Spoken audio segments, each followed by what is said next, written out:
ஓம் சாந்தி 26/3/2026. இனிமையான குழந்தைகளே, தீய நட்பிலிருந்து தற்காத்து கொண்டு படிப்பின் மீது முழு கவனம் கொடுத்தீர்கள் என்றால் எந்த புயலும் வர முடியாது. மற்றபடி மாயையை குற்றம் சொல்லாதீர்கள். கேள்வி: எந்த ஒரு விஷயத்தை எப்போதும் கவனத்தில் வைத்தீர்கள் என்றால் துக்கம் தூர விலகி போய்விடும். பதில்: பாபா, உங்களுடைய கட்டளை இது என்று எப்போதும் பாபாவின் கட்டளைப்படி நடந்து கொண்டே இருந்தீர்கள் என்றால் உங்களுடைய துக்கம் தூரமாக விலகி போய்விடும். கட்டளைப்படி நடக்கக்கூடியவர்கள் மாயையின் யுத்தத்திலிருந்து தப்பித்து விடுகிறார்கள். புத்தியின் பூட்டு திறந்து கொள்கிறது. அளவற்ற குஷி இருக்கிறது. தலைகீழான கர்மங்கள் எதுவும் நடப்பதில்லை. பாடல்: உங்களை அடைந்த நாங்கள் உலகத்தையே அடைந்தோம். ஓம் சாந்தி. இனிமையிலும் இனிமையான அனைத்து சென்டர்களை சேர்ந்த குழந்தைகளும் பாடலை கேட்டீர்கள். எல்லையற்ற தந்தையிடமிருந்து மீண்டும் 5000 ஆண்டுகளுக்கு முன்பு போலவே நாம் உலகத்தின் ராஜ்யத்தை அடைந்து கொண்டிருக்கிறோம் என்பதை அனைவரும் தெரிந்துள்ளீர்கள். கல்ப கல்பமாக அடைந்து வந்துள்ளோம். ராஜ்யத்தை அடைகிறோம், பிறகு இழக்கிறோம்.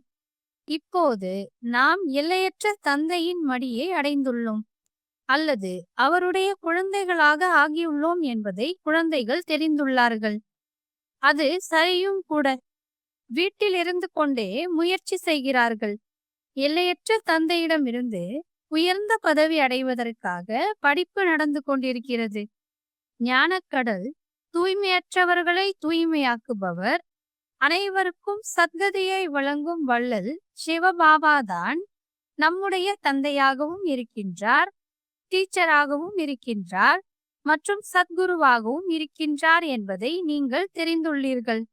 நாம் அவரிடமிருந்து ஆஸ்தியை அடைகின்றோம் என்றால் உயர்ந்த பதவி அடைவதற்காக எவ்வளவு முயற்சி செய்ய வேண்டும். அஞ்ஞான காலத்தில் கூட பள்ளியில் படிக்கிறார்கள் என்றால் அவர்களுடைய படிப்புக்கேற்றவாறு பரிசை கிரமமான மதிப்பெண்களோடு தேர்ச்சி பெறுகிறார்கள். அங்கே மாயை எங்களுக்கு தடை ஏற்படுத்துகிறது அல்லது புயல் வருகிறது என்று யாரும் சொல்ல மாட்டார்கள். சரியாக படிப்பதில்லை அல்லது கெட்ட சகவாசத்தில் சென்று மாட்டிக்கொள்கிறார்கள். விளையாட்டில் ஈடுபட்டு விடுகிறார்கள், ஆகையால் படிப்பதில்லை. தேர்வில் தோற்று விடுகிறார்கள். மற்றபடி இதை மாயையின் புயல் என்று சொல்ல முடியாது. நடத்தை சரியாக இல்லை என்றால் டீச்சர் கூட இவருடைய நடத்தை சரியில்லை என்று சான்று அளிப்பார். கெட்ட சகவாசத்தால் கெட்டுவிட்டார்கள். இதில் மாயை ராவணனை குற்றவாளியாக ஆக்குவதற்கான விஷயம் இல்லை. பெரிய பெரிய நல்ல மனிதர்களின் குழந்தைகள் சிலர் நன்கு உயர்ந்து விடுகிறார்கள். சிலர் சாராயம் போன்றவற்றை குடிக்க ஆரம்பித்து விடுகிறார்கள். தீய வழியின் பக்கம் சென்று விடுகிறார்கள் என்றால் தந்தையும் கெட்டுவிட்டான் என்று சொல்கிறார்கள். அந்த படிப்பில் நிறைய பாடங்கள் இருக்கின்றன. இது ஒரே விதமான படிப்பாகும். அங்கே மனிதர்கள் கற்பிக்கிறார்கள், இங்கே நமக்கு பகவான் கற்பிக்கின்றார் என்று குழந்தைகள் தெரிந்துள்ளார்கள். நாம் நல்ல விதத்தில் படித்தோம் என்றால் உலகத்திற்கு எஜமானர்களாக ஆகலாம். நிறைய குழந்தைகள் இருக்கிறார்கள். கெட்ட சகவாசத்தில் வந்து படிக்க முடிவதில்லை. இதனை ஏன் மாயையின் புயல் என்று சொல்ல வேண்டும்? கெட்ட சகவாசத்தால் சிலர் படிப்பதில்லை என்றால் இதில் மாயை அல்லது டீச்சர் அல்லது தந்தை என்ன செய்வார்கள்? படிக்க முடியவில்லை என்றால் தன்னுடைய வீட்டிற்கு சென்று விடுகிறார்கள். நாடகத்தின்படி முதலில் பட்டியில் அமர வேண்டியிருந்தது. சிலர் வந்து சமர்ப்பணம் ஆனார்கள். சிலரை கணவன் அடித்தார், துன்புறுத்தினார் என்றால் சிலருக்கு வைராகியம் வந்துவிட்டது. வீட்டில் இருக்க முடியாமல் சிலர் இங்கே வந்துவிட்ட பிறகும் கூட திரும்பி சென்று விட்டார்கள். படிக்க முடியவில்லை என்றால் சென்று வேலை போன்றவற்றில் சேர்ந்து விட்டார்கள் அல்லது திருமணம் செய்து கொண்டு விட்டார்கள். மாயையின் புயலால் படிக்க முடியவில்லை என்பதெல்லாம் ஒரு சாக்கு போக்காகும். கெட்ட சகவாசத்தினால் இது நடந்தது என்பதை புரிந்து கொள்வதில்லை. மேலும் நம்மிடம் விக்காரம் அதிகம் இருந்தது என்பதையும் புரிந்து கொள்வதில்லை. மாயையின் புயல் வந்தது, ஆகையினால்தான் விழுந்து விட்டோம் என்று ஏன் சொல்கிறீர்கள்? இது தங்கள் ஆதரவில்தான் ஆதாரப்பட்டிருக்கிறது. தந்தை, டீச்சர், சத்குருவின் மூலம் என்ன அறிவுரை கிடைக்கிறதோ அதன்படி நடக்க வேண்டும். அதன்படி நடந்து கொள்ளவில்லை என்றால் ஏதாவது கெட்ட சகவாசமாக இருக்கலாம், அல்லது காமத்தின் போதை, அல்லது தேக அபிமானத்தின் போதையாக இருக்கும். நாம் எல்லையற்ற தந்தையிடமிருந்து உலக ராஜ்யத்தை அடைவதற்காக படித்துக் கொண்டிருக்கிறோம் என்பதை அனைத்து சென்டர்களை சேர்ந்தவர்களும் தெரிந்துள்ளார்கள். நம்பிக்கை இல்லை என்றால் இங்கு ஏன் அமர்ந்துள்ளீர்கள்? இன்னும் நிறைய ஆசிரமங்கள் இருக்கின்றனவே. ஆனால் அங்கே எந்த பலனும் இல்லை, குறிக்கோளும் இல்லை. அவை அனைத்தும் சிறு சிறு மடங்கள், கிளைகளாகும். மரம் வளரத்தான் வேண்டும். இங்கே இவை அனைத்திற்கும் தொடர்பு இருக்கிறது. இனிமையான தெய்வீகமான மரத்தை சேர்ந்தவர்கள் யார் இருப்பார்களோ அவர்கள் வருவார்கள். அனைத்திலும் இனிமையானவர்களாக யார் இருப்பார்கள்? யார் சத்தியுகத்தில் மகாராஜா மகாராணியாக ஆகிறார்களோ அவர்களே ஆவர். யார் முதல் நம்பரில் வருகிறார்களோ அவர்கள் கண்டிப்பாக படிப்பை நன்றாக படித்திருப்பார்கள் என்பதை இப்போது நீங்கள் புரிந்து கொள்கிறீர்கள். அவர்கள்தான் சூரிய வம்சத்தில் சென்றார்கள். குடும்ப விவகாரங்களில் இருந்து கொண்டே சமர்ப்பண வாழ்க்கை வாழ்பவர்களாகவும் இருக்கிறார்கள். நிறைய சேவை செய்து கொண்டிருக்கிறார்கள். வித்தியாசம் இருக்கிறது அல்லவா? இங்கேயும் இருக்கிறார்கள், ஆனால் படிக்க முடியவில்லை என்றால் மற்ற சேவைகளில் ஈடுபடுகிறார்கள். கடைசியில் சிறிய ராஜ பதவியை அடைந்து விடுவார்கள். வெளியில் குடும்ப விவகாரங்களில் இருப்பவர்கள் படிப்பிப்பதில் மிகவும் கூர்மையானவர்களாக இருக்கிறார்கள். அனைவரும் குடும்பஸ்தர்கள் கிடையாது. கன்னியர்களை அல்லது குமாரர்களை குடும்பஸ்தர்கள் என்று சொல்ல முடியாது. மேலும் யார் வானப்பிரஸ்திகளாக இருக்கிறார்களோ அவர்கள் 60 வயதிற்கு பிறகு அனைத்தையும் குழந்தைகளுக்கு கொடுத்து விட்டு சென்று சாதுக்களோடு இருந்து விடுகிறார்கள். இன்றைக்கு தமோ பிரதானமாக இருக்கக்கூடிய காரணத்தினால் இறக்கும் வரை கூட தொழில் போன்றவற்றை விடுவதில்லை. முன்பெல்லாம் 60 வயதில் வானப்பிரஸ்த நிலைக்கு சென்று விடுவார்கள். பனாரஸ் சென்று இருந்தார்கள். யாரும் முக்திதாமம் திரும்பி செல்ல முடியாது, சர்க்கதி அடைய முடியாது என்பதை குழந்தைகள் நீங்கள் புரிந்துள்ளீர்கள். பாபா தான் முக்தி, ஜீவன் முக்தியை வழங்கும் வள்ளலாவார். அதிலும் அனைவரும் ஜீவன் முக்தி அடைவதில்லை. சிலர் முக்திக்கு சென்று விடுகிறார்கள். இப்போது ஆதி சனாதன தேவி தேவதா தர்மத்தின் ஸ்தாபனை நடந்து கொண்டிருக்கிறது. பிறகு யார் எவ்வளவு முயற்சி செய்கிறார்களோ அதனை பொறுத்தது. அதிலும் குமாரிகளுக்கு நல்ல வாய்ப்பாகும். பரலோகிக்க தந்தையின் வாரிசாக ஆகிவிடுகிறார்கள். இங்கே அனைத்து குழந்தைகளும் தந்தையிடமிருந்து ஆஸ்தியை அடைவதற்கு உரிமையுள்ளவர்கள் ஆவார்கள். லௌகிக்கத்தில் பெண்களுக்கு ஆஸ்தி கிடைப்பதில்லை. ஆண்களுக்கு பேராசை இருக்கிறது. இந்த ஆஸ்தியும் கிடைக்கும், அதையும் எடுத்துக்கொள்ளலாம். அதை ஏன் விட வேண்டும் என்று புரிந்து கொள்பவர்களும் இருக்கிறார்கள். இரண்டையும் படிக்கிறார்கள். இப்படி விதவிதமாக இருக்கிறார்கள். யார் நன்றாக படிக்கிறார்களோ அவர்கள் உயர்ந்த பதவி அடைந்து விடுகிறார்கள் என்பதை புரிந்து கொள்கிறார்கள். பிரஜையில் நிறைய பேர் செல்வந்தர்களாக ஆகிவிடுகிறார்கள். இங்கே இருக்கக்கூடியவர்கள் உள்ளேயே இருக்க வேண்டியிருக்கிறது. தாசதாசிகளாக ஆகிவிடுகிறார்கள். பிறகு திரேதாயுகத்தின் கடைசியில் 3, 4, 5 பிறவிகள் ராஜ்ய பதவி கிடைக்கும். அதைவிட சத்தியுகத்தில் வரும் செல்வந்தர்கள் மேலானவர்கள். சத்தியுகத்தில் இருந்து அவர்களின் செல்வ செழிப்பு நிலையானதாக இருக்கிறது. குடும்ப விவகாரங்களில் இருந்து கொண்டே செல்வந்த பதவியை ஏன் அடையக்கூடாது? ராஜ பதவியை அடைய வேண்டும் என்று முயற்சி செய்கிறார்கள். ஆனால் ஒருவேளை தவறிவிடுகிறார்கள் என்றால் பிரஜையில் நல்ல பதவி அடைவதற்கு முயற்சி செய்ய வேண்டும். அதுவும் உயர்ந்த பதவிதான் அல்லவா?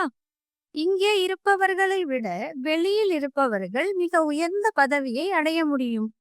அனைத்தும் முயற்சியில்தான் ஆதாரப்பட்டிருக்கிறது.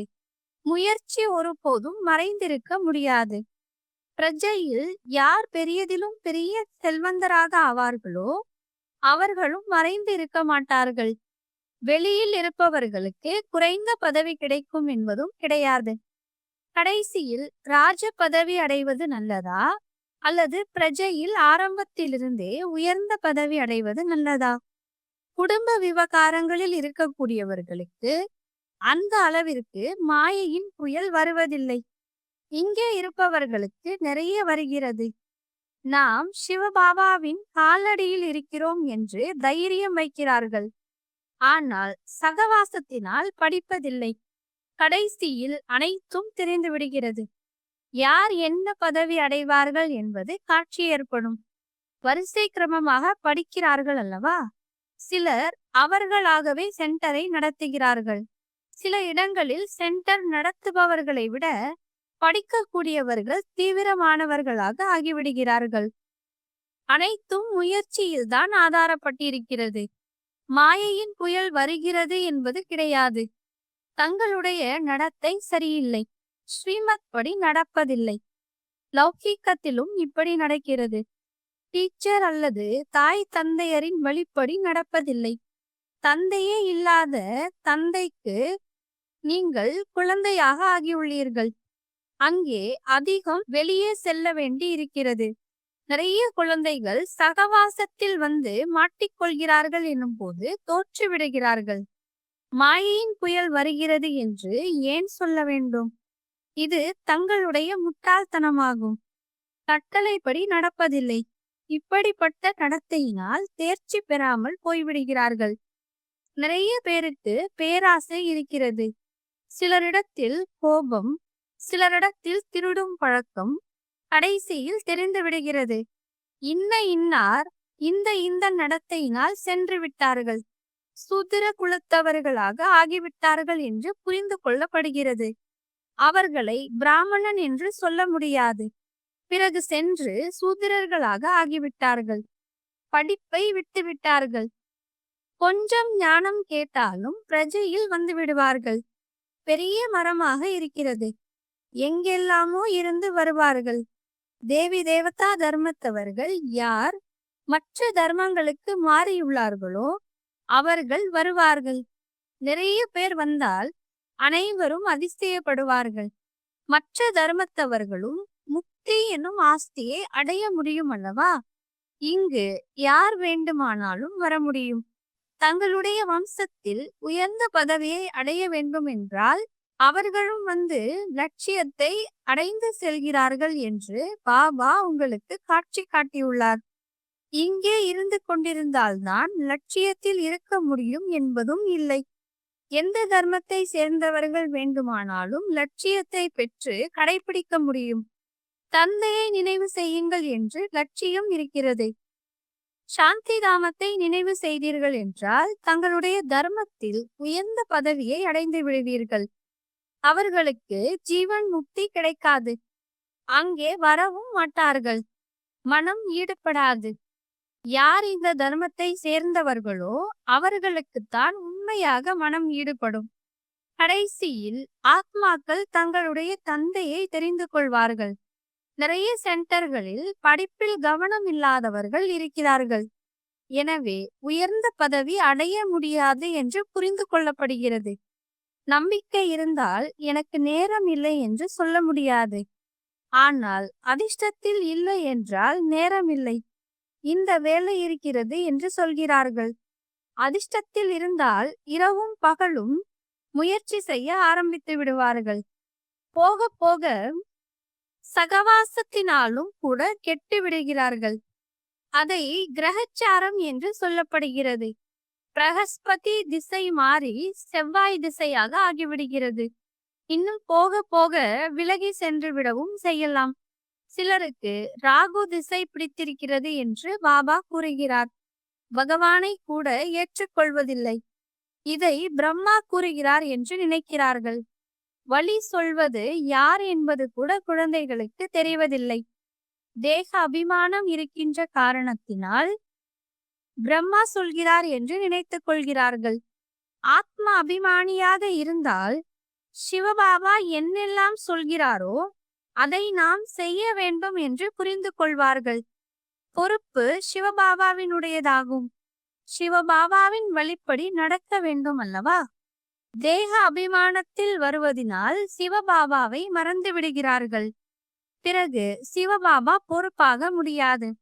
அவருடைய கட்டளையை சிரமேற்கொண்டு தாரணை செய்ய வேண்டும். ஆனால் புரிய வைப்பது யார் என்பதை புரிந்து கொள்வதில்லை. இருந்தாலும் வேறு யாரும் கட்டளையிடுவதில்லை. பாபா மட்டுமே நான் உங்களுக்கு ஸ்ரீமத் அளிக்கிறேன் என்று கூறுகின்றார்.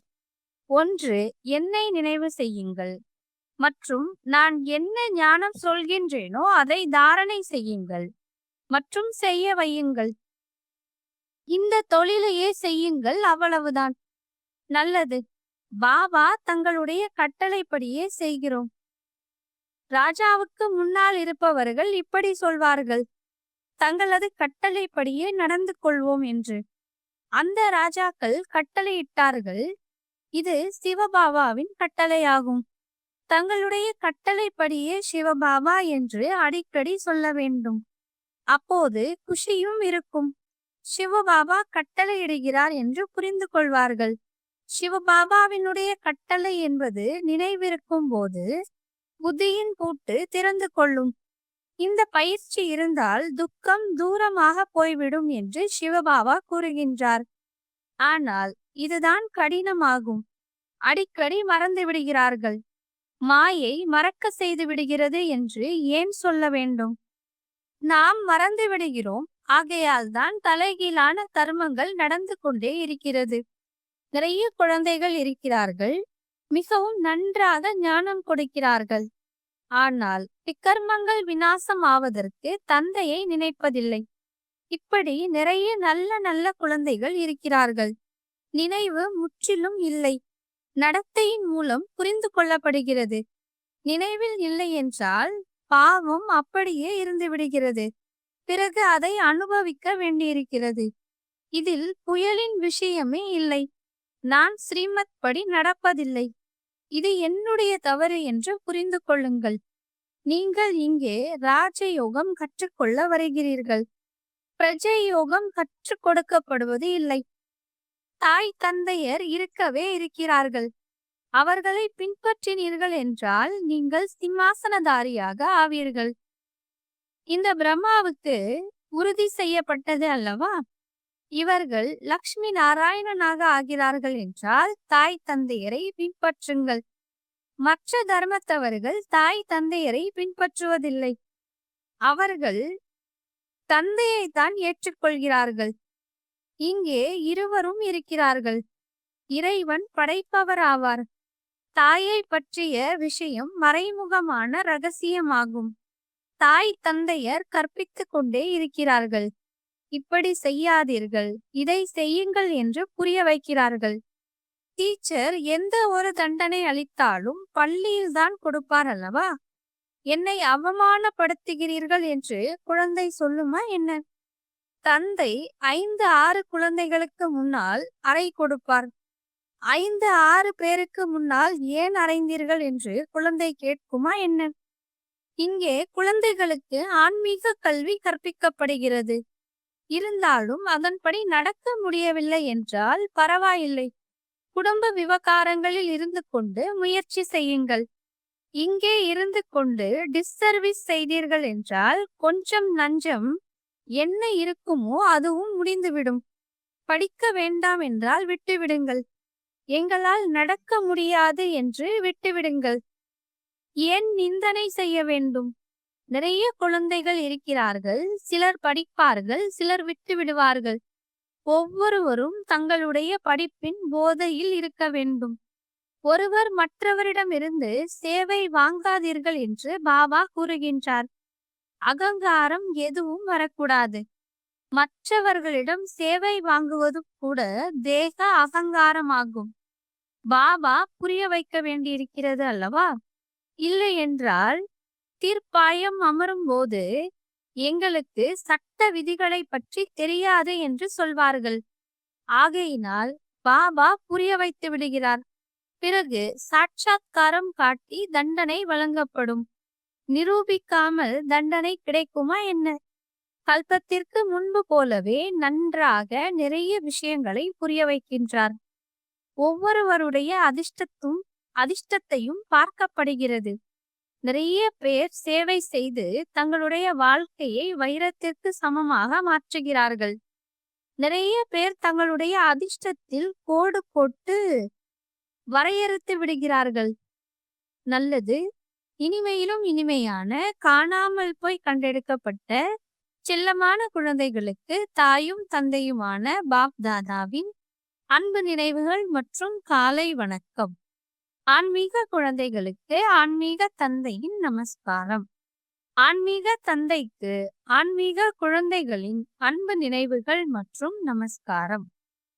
தாரணைக்கான முக்கிய சாரம். தந்தை டீச்சர் சத்குருவின் மூலம் என்ன அறிவுரைகள் கிடைக்கிறதோ அதன்படி நடக்க வேண்டும். மாயையை குற்றம் கூறாமல் தங்களுடைய குறைகளை சோதனை செய்து அவற்றை நீக்க வேண்டும். அகங்காரத்தை தியாகம் செய்து தங்களுடைய படிப்பின் போதையில் இருக்க வேண்டும். ஒருபோதும் மற்றவர்களிடத்தில் தன்னுடைய சேவையை வாங்கக்கூடாது. சகவாசத்திலிருந்து தன்னை மிக மிக பாதுகாத்துக் கொள்ள வேண்டும். வரதானம். தூய சங்கல்பங்களின் சமிகைகள் மூலம் அனைத்து காரியங்களையும் செய்து முடிக்கக்கூடிய எப்போதும் ஒளியின் கிரீடம் அணிந்தவர் ஆகுங்கள். எந்த குழந்தைகள் எப்போதும் லேசாக இருக்கிறார்களோ அவர்களுடைய சங்கல்பமோ அல்லது நேரமோ ஒருபோதும் வீணாகாது. எது நடக்க இருக்கின்றதோ அதுவே அவர்களுக்கு சங்கல்பமாக வரும். பேச்சின் மூலம் விஷயங்களை விளக்குவது போல சங்கல்பத்தின் மூலமே அனைத்து காரியங்களும் நடைபெறும். இத்தகைய முறையை நீங்கள் கடைபிடிக்கும் போது இந்த ஸ்தூல உலகம் சூட்சும உலகமாக மாறும். இதற்காக அமைதியின் சக்தியை சேமித்து எப்போதும் ஒளியின் கிரீடம் அணிந்தவர்களாக இருங்கள். ஸ்லோகன். இந்த துக்கமான உலகத்திலிருந்து ஒதுங்கிவிட்டால் துக்கத்தின் அலைகள் உங்களை ஒருபோதும் தொட முடியாது. அவ்யக்த சமிஞை. நிச்சயம் என்னும் அஸ்திவாரத்தை வலுப்படுத்தி சதா பயமற்றவராகவும் கவலையற்றவராகவும் இருங்கள். ஒரு காரின் பேட்டரி பலவீனமாக ஆகும்போது கார் தானாக இயங்குவதில்லை. அப்பொழுது மற்றவர்களை வைத்து கொஞ்சம் தள்ள வேண்டியதாக இருக்கிறது. அது போலவே எந்த ஆத்மாவின் மீது உங்களுக்கு நம்பிக்கை இருக்கிறதோ மற்றும் யாரிடமிருந்து உதவி கிடைக்கும் என்று கருதுகிறீர்களோ அவர்களிடம் சிறிது ஒத்துழைப்பை பெற்று முன்னேறி செல்ல வேண்டும். பலவீனங்களை பற்றி அதிகம் சிந்திக்க வேண்டாம். அப்போது மகிழ்ச்சியுடன் முன்னேறி செல்வீர்கள். ஓம் சாந்தி.